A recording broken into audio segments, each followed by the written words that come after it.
You ask Tiger to calculate. This deals with linear inequalities with one unknown. The final result is t smaller than 2. Let's solve it step by step. Group all constants on the right side of the inequality. Subtract 32 from both sides.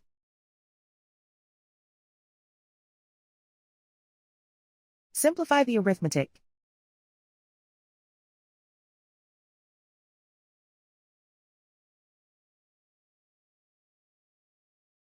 Isolate the t. Multiply both sides by 2.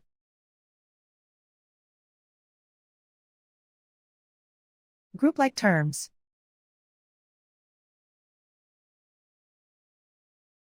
Multiply the coefficients.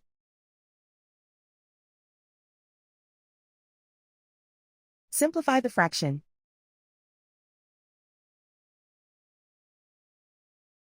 Remove the ones.